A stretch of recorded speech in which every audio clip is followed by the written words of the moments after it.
உங்களுக்கு இனி முடி கொட்டவே கொட்டாது. நான் அடிச்சு சொல்வேன். இந்த ஹேர் பேக்க நீங்க வாரத்துல 2 தடவ யூஸ் பண்ணி ஹேர வாஷ் பண்ணிட்டு வரும்போது, ஹேர் ஃபால கண்ட்ரோல் பண்ணி நல்ல ஒரு ஹேர் குரோத் குடுக்குறது மட்டும் இல்லாம, உங்க முடிய நரைக்காம கடைசி வரைக்கும் கருப்பாவே வச்சுக்கிறோம். அதுக்கு ஃபர்ஸ்ட் ஒரு பாத்திரத்துல நான் 3 ஸ்பூன் அளவு ஆளி விதை சேர்த்துக்கிறேன்.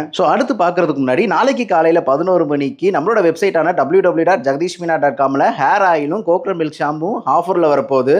மறக்காம பை பண்ணிக்கங்க. நம்ம ப்ராடக்ட்டோட எல்லா லிங்க்கும் சேனல் ஹோம் பேஜ்ல குடுத்துருக்கேன். இப்ப இது கூட நான் 2 டம்ளர் அளவு தண்ணி சேர்த்துக்கிறேன். இது அப்படியே ஒரு ஃபியூ மினிட்ஸ் நல்லா கொதிக்க விட்டுருங்க. ஒரு பதம் வந்த உடனே இது கூட 1 ஸ்பூன் கருஞ்சீரகம், 1 ஸ்பூன் ஆம்லா பவுடர், 2 ஸ்பூன் மருதாணி பவுடர், 1 ஸ்பூன் அவுரி பவுடர் இதை எல்லாமே சேர்த்து நல்லா மிக்ஸ் பண்ணிருங்க. மிக்ஸ் பண்ணி விட்டுட்டு அதுக்கு பிறகு ஒரு ஃபியூ மினிட்ஸ் நல்லா கொதிக்கட்டும்.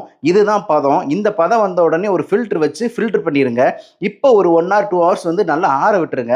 ஆறின பிறகு பார்த்தீங்கன்னா இன்னும் நல்லா க்ரீமியா கெட்டியா ஜெல்லியா வரும். இப்போ இதை உங்க ஹேர்லயும் ஸ்கேல்ப்லயும் நல்லா அப்ளை பண்ணி மசாஜ் பண்ணிருங்க.